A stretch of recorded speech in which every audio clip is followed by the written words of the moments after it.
అసలు ఏంది మామ ఈ బ్లాస్ట్ అనుకుంటున్నారా? చెప్తారండి నేను ఎక్కడికి వచ్చాను. ఈ బోర్డు చూడగానే మీకు సగం అర్థమైపోతుంది నేను ఎక్కడికి వచ్చాను. మా నూరు పిల్ల బ్యాచ్ తో అయితే కలిసి గొల్లమూళ్ళ ఆరాధన జరుగుతుంది. అంటే ఆరాధనకి అయితే వచ్చాను. స్వామివారికి ఉయ్యాల సేవ అయితే జరుగుతుంది. శ్రీ భగవాన్ వెంకయ్య స్వామి జన్మస్థలం గొలకముడి. అందుకనే ఇక్కడ గుడి కట్టించి భక్తులు రద్దీగా వస్తారు ఎప్పుడు. ఇదే ఇక్కడ కనిపిస్తున్న దాని పేరు హోంగుండం. ఈ హోంగుండంలో టెంకాయ కానీ నవధాన్యాలు కానీ వేసి మనసులో ఉన్న కోరికలు అయితే కోరుకుంటే ఖచ్చితంగా నెరవేరుతాయని మా నెల్లూరు జిల్లా ప్రజలందరూ గట్టి నమ్మకం. స్వామివారి దర్శనం అయిపోగానే గుళ్ళో పులుసన్నం పెడతారు మామ. పులుసన్నం మాత్రం టేస్ట్ అయితే చిన్నంగా అంటే చిన్నంగా ఉండదు మామ. చిన్నప్పటి నుంచి మనకి పులుసన్నం అయితే ఫేవరెట్ అసలు.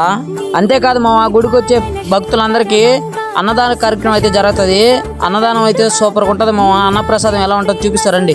ఇంతకు ముందు అయితే అన్నం ప్లేట్లలో పెట్టేవాళ్ళు. ఇప్పుడు గత వారం నుంచి ఇస్త్రాకులు అయితే పెడుతున్నారు మామ. ఏం మార్పు చెందారో. మనకైతే సాంబార్ అన్నం పెట్టారు. సాంబార్ అన్నం మాత్రం టేస్ట్ భలే ఉన్నింది మామ. అక్కడి నుంచి అయితే బయటకు వచ్చేసాను మామ. బయటికి రాగానే మీకైతే షాపింగ్ లైన్ చూపిస్తారండి. ఇక్కడ చిన్నపిల్లకాయలకి పెద్దలకి అందరికి కొనుక్కునే దానికి ఆ చివరి నుంచి చివరి దాకా అంగళ్ళు అయితే ఉంటాయి. బయట ఉన్న ఈ టిఫిన్ షాప్కి అయితే వచ్చి టిఫిన్ చేస్తాను మామ. నేను వచ్చిన ప్రతిసారి టిఫిన్ ఇక్కడ చాలా బాగుంటది. వేడివేడిగా 2 దోశ అయితే ఆర్డర్ చేసుకుని తినేసాను మామ. దోశ కూడా చాలా బాగుంది. నేను దోశ తిని వచ్చే లోపలికి మా పిల్ల బ్యాచ్ అయితే ఒక మీటింగ్ పెట్టుకున్నారు. ఏం మీటింగ్ అంటే ఎక్కడో డీజే సౌండ్ వినిపించిందంట. మా నెల్లూరు వాళ్ళకి ఒక చెడ్డ అలవాటు ఉంది మామ. ఎక్కడ డీజే సౌండ్ నిన్న ప్రోగ్రామ్ జరిగినా చూడకుండా అయితే వదలరు. గొల్లమూడి పక్కనే ఉన్న కట్టేపల్లిలో అయితే కృష్ణాష్టమి జరుగుతుంది. ఇదే ఆ సౌండ్.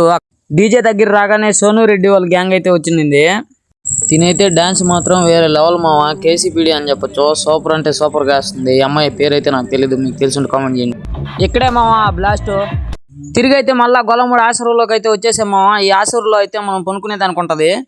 ఆశ్రమంలో అయితే మనకు చేపలు ఫ్రీగా ఇస్తారు మామ. ఫ్యాన్లు అయితే ఏకలు ఉన్నట్టుంటాయి మామ. నిద్రకి మాత్రం కొరవే ఉండదు. మధ్యలో అయితే కరెంట్ పోయింది మామ. కరెంట్ పోయినప్పుడు మా పిల్ల బచ్చి చేసిన అల్లరి అంతా ఇంత కాదు.